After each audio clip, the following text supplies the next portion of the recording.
காதல் கவிதைகள் 42. தோற்ற காதல்.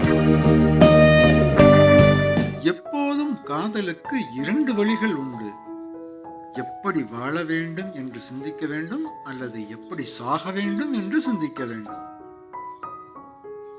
சாகாவரம் பெற்றால் சரித்திரமாகும் காதல், அது வாழ்வை அழித்து வைக்கும். நம்பிக்கை இல்லையெனில் நமக்கு உதவும் இந்த கவிதையின் கடைசி வரிகள். காதல் பாதைகள் எளிதல்ல, காற்றில் பறக்கும் இலைகள் போல.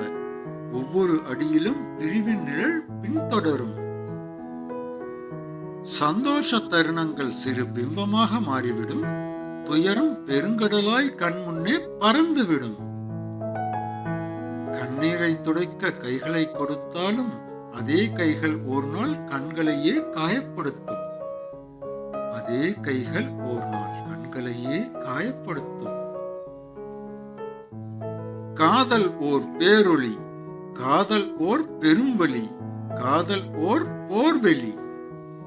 தோற்ற கதைகள் 100 ஆண்டு பேசப்படும். வெற்றி கதையை கேட்க இங்கே யாருமே இல்லை.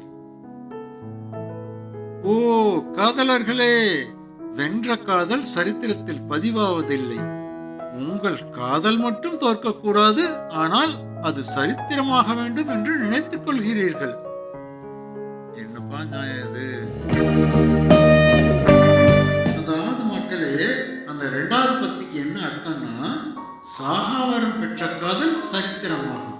அதாவது நீங்க சேர்ந்திருந்தீங்கன்னா அந்த காதல் ஏதோ ஒரு புள்ளியில செத்து போயிடும். அந்த காதல் சாகவே கூடாதுன்னு நீங்க பிரிஞ்சிருக்கணும் இல்லையா?